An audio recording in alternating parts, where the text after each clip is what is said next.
llamativo. Estamos comunicados con Gustavo Pretnik, escritor argentino en Israel.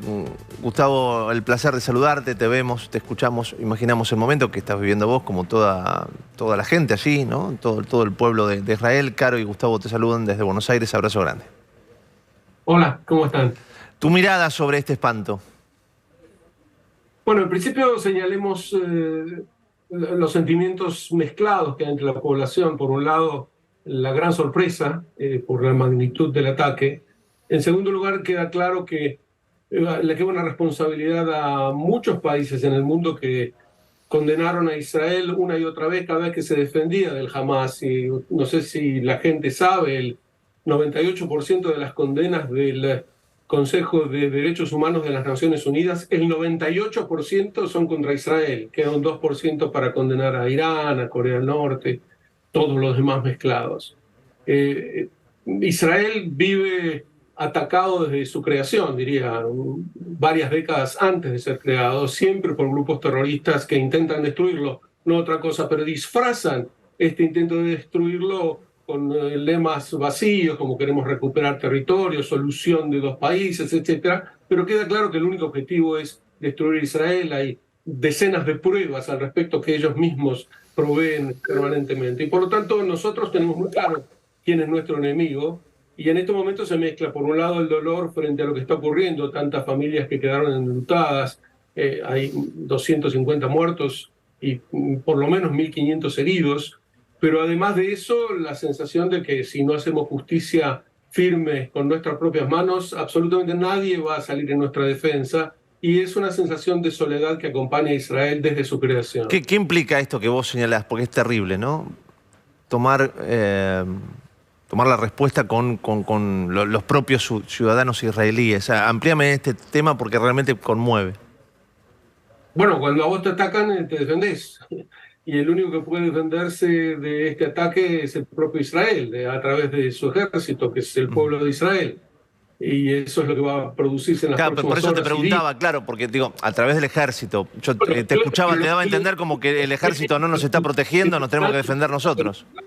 Yo ponía énfasis en que no hay nadie que sale en nuestra defensa. Es casi al contrario, los foros internacionales, y yo entiendo que se va a producir esta vez también, aunque con menos fuerza, porque las imágenes esta vez son muy duras, mostrando el sufrimiento de los israelíes, pero de todos modos va a producirse otra vez. Cuando Israel salga a defenderse de este ataque, ahí van a empezar las condenas un poco más tímidas, menos tímidas, pidiendo que haya calma, que todo el mundo debe autocontenerse, de que pongan fin al enfrentamiento. Y esta es una rueda que venimos empujando desde hace mucho tiempo. A eso me refería. Que nosotros tenemos que tener en claro que la defensa de Israel pasa solamente por Israel y no confiar en que haya alguien del exterior que venga a ayudarnos, porque no ha ocurrido en ningún caso. Sí, sobre eso, Gustavo, Carolina te saluda, quería preguntarte. A ver, hemos leído las declaraciones, por ejemplo, del presidente de Colombia, muy en la línea de relativizar o intentar pararse en una falsa idea de equidistancia, ¿no? Hablando sobre el conflicto. En alguna otra ocasión la Argentina también ha hecho lo mismo. Yo creo que en la misma línea va en la comunicación de la vicepresidenta de la Argentina, Cristina Fernández de Kirchner, pero quizás nunca ha quedado más expuesto que hoy que esa es una maniobra de plantear un escenario de falsas equivalencias para solo ser funcional a la violencia terrorista, ¿no? Porque en este caso ha quedado realmente muy claro, ¿no? Me parece que quizás sea una situación o un día que exponga más que otros ese planteo de las falsas equivalencias, ¿no? Bueno, hay un intelectual norteamericano que llama esto educación por vía del asesinato. Y coincido plenamente con lo que acabas de decir, Carolina. Diría que, claro, cuando ves escenas de este tipo, aprendes finalmente, sentás cabeza y te das cuenta de quién es el agresor y quién es el agredido. Aquí no hay una simetría de un conflicto entre dos personas que tienen intereses contrapuestos y quieren resolverlo por medio de negociaciones. Nunca fue así el conflicto, la guerra contra Israel. Aquí hay un agresor y un agredido. El agredido o la víctima a veces comete errores, pero quien viene con una lupa para revisar a la víctima y no se da cuenta del cuadro general viene o muy desinformado o muy malintencionado, y tú lo has dicho muy bien. Pero mi temor es que esa sensación que atinás a describir con mucha precisión, que ahora se ve claramente quién es el agresor y quién es el agredido, pero termina diluyéndose. Después pasan los días, Israel se va a defender y no se va a defender con mucha debilidad. Esto requiere una mano muy dura en el contraataque, y en ese momento van a aparecer otra vez las voces, y las que vos citaste son los más extremos, los que ya hablan de un cuadro simétrico. Pero esas voces que después van a decir, bueno, un poquito de razón tiene cada uno, tienen que negociar, etcétera, van a olvidarse rápidamente de estas primeras escenas horroríficas. Gustavo, a ver, ¿hasta dónde puede llegar esto? ¿No? Porque yo te escucho, el enemigo es Hamas. Para vos, Israel tendría que entrar, bueno, y destruir Hamas. O el enemigo es Irán y Hamas. Porque digo, ¿hasta dónde va esta escalada? No, el enemigo de Israel, el enemigo declarado es Irán. Irán, yo diría, es el enemigo de la civilización en este momento, no solamente de Israel, pero en general los enemigos de la civilización, ha mostrado la historia, empiezan por destruir al judío. Y mucha gente no se da cuenta de que ese comienzo después sigue con todo lo demás. No es que empiezan con el judío, pero después destruyen a todos. Y ese es el caso del Hamas, del Islam fundamentalista de Irán, la revolución islámica, que pretende exportar la visión más violenta del Islam al mundo entero. A esto yo lo llamo islamismo, no Islam, la religión de Mahoma, sino islamismo. Ahí está el verdadero enemigo, y es el que empuja a los distintos grupos terroristas a arremeter contra Israel. Ahora, Irán no está actuando ahora directamente, está esperando tener armas atómicas para actuar directamente. Pero fíjense ustedes que también en el caso de Irán la reacción del mundo es de apaciguar, de bueno, vamos a esperar, etc. Hay un régimen terrorista que se puede demostrar que cometió atentados terroristas en muchos países del mundo. No sé si la Argentina les suena, pero ahí también Irán puso sus garras terroristas. Esto demostrado por la justicia argentina. Y sin embargo la reacción es siempre muy tenue, débil, bueno, hay que dialogar, hay que apaciguar, etc. Y este régimen terrorista que tiene al mundo cautivo, además quiere tener armas atómicas y dice contra quién las quiere emplear. Y no pasa nada. En las Naciones Unidas sigue habiendo un régimen que dice que quiere destruir a otro Estado miembro de las Naciones Unidas con armas atómicas, y sigue teniendo voz, no solamente voz y voto, presencia en muchas de las agencias de las Naciones Unidas también. Sí. Entonces, para resumir, el enemigo verdadero es Irán. Una vez que los ayatolás sean depuestos, el mundo va a entrar en una era de paz. Mientras tanto, nosotros nos tenemos que enfrentar a los distintos brazos que tiene este enemigo, el Hezbollah en el norte, el Jihad en el sur, el Hamas, etc. Y frente a ellos tenemos que actuar. Sí, es importante entender esto y por ahí, para ponerlo en contexto para la gente que se suma, estamos hablando de muchos actores en cuyo ideario está la eliminación del Estado de Israel. Hablamos de Hamas en el día de hoy, pero por supuesto no podemos soslayar el rol que tiene en la región la yihad islámica, y ni que hablar de Hezbollah, que a mi entender, y te quiero pedir una reflexión al respecto, Gustavo, a ver, lo que se está temiendo es un ataque perpetrado por Hezbollah desde el norte. Hezbollah tiene además un peso más gravitante, quizás hasta como, no lo quisiera llamar fuerza política porque es un grupo terrorista, pero sí en términos de influencia política. Lo tiene en la región, ¿no? El gobierno del Líbano, que ya insinuó varias veces que quisiera tener relaciones pacíficas con Israel, no puede hacerlo porque está secuestrado por el Hezbollah, muy bien lo decís.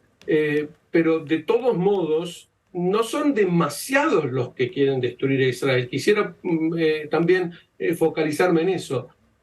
Hace 50 años había muchos países que proclamaban querer destruir al judío de los países. Hoy en día hay uno solo. Hemos avanzado en eso. Hoy en día es Irán el único país que proclama abiertamente que quiere destruir a Israel. Otros quieren hacerlo, pero no lo dicen explícitamente, sino que lo esconden, yo te decía, en ese lenguaje eufemístico para engañar a los cautos, y lo logran en muchos casos.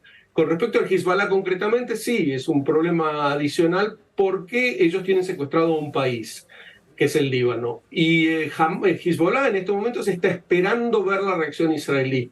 Eso es lo que los está deteniendo un poco, porque quieren ver cuál es la magnitud de esta reacción. Si la reacción de Israel va a ser más o menos tenue, como para llegar a una tregua, se van a lanzar ellos también, porque parece que el precio que deben pagar es muy poco. Si la reacción israelí va a ser demoledora frente al Hamas, entonces el Hezbollah va a pensar 2 veces antes de atacarlos. Gustavo, ¿cuál es tu mirada interna hacia el gobierno de Israel? Porque recién hemos escuchado críticas muy profundas. Algunos dicen esta invasión agarra al gobierno de Israel con los pantalones bajos. Hay muchas críticas al gobierno, a la milicia, a la inteligencia israelí.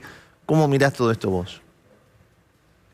Bueno, me parece que todas estas críticas deben postergarse para cuando termine esta guerra. Hacer una evaluación mucho más fría de cuáles fueron los factores que llevaron a esta situación de vulnerabilidad.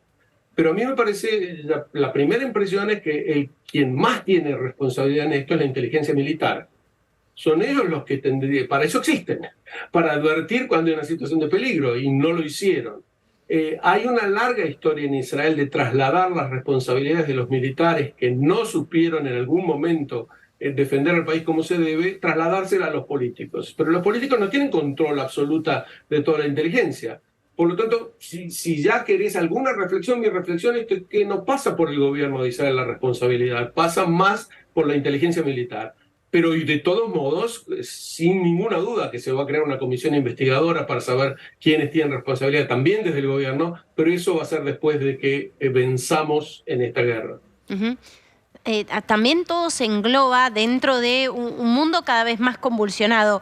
Entiendo que esto puede parecer que estoy mezclando situaciones y no es mi ánimo mezclarlas, pero sí trazar una línea de tiempo para que se entienda lo que pasó en este mundo convulsionado. No solamente hace más de 1 año y medio hubo una invasión a gran escala por parte de Rusia en Ucrania y esa guerra ha concentrado mucha atención, sino que recientemente hemos visto lo que sucedió en Nagorno-Karabaj con la avanzada final o la estocada final hacia los armenios que vivían allí por parte de Azerbaiyán. Todo esto conforma o constituye una red de alianzas internacionales y movimientos en los cuales interfieren los grandes actores del tablero geopolítico, también en la inestabilidad que hay ahora en África. Por eso digo, no es azaroso el momento que se elige para perpetrar este tipo de ataque y este ataque tan masivo, porque es un mundo muy convulsionado donde los grandes actores, Estados Unidos, Rusia, Irán, están jugando cada uno su propio juego, ¿no?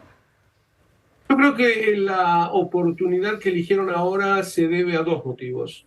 El primero, por supuesto, siempre con el agregado de lo que muy bien describís, que es la consideración internacional, pero ellos tienen más en cuenta el mapa regional. Y en el mapa local hay 2 datos que los deben haber alentado a hacer este ataque. El primero es que cada vez queda más claro que Arabia Saudita e Israel van a firmar un tratado de paz. Ya no lo dicen solamente los israelíes, lo dicen los sauditas también. El día que ese tratado de paz se firme, comienza la historia distinta. Es el comienzo del final del conflicto, porque va a ser una verdadera reconciliación entre el judaísmo y el islam y entre el pueblo judío y los países árabes.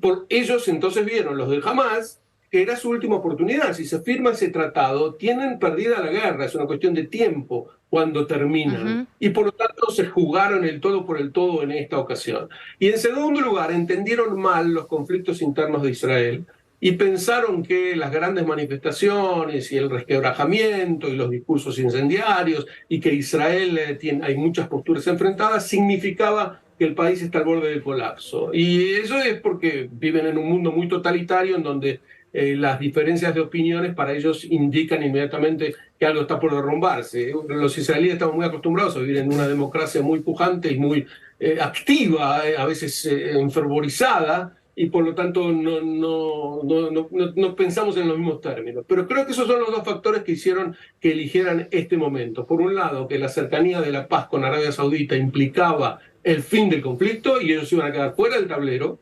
Y en segundo lugar, que creían que Israel está especialmente debilitado por los conflictos internos muy conocidos.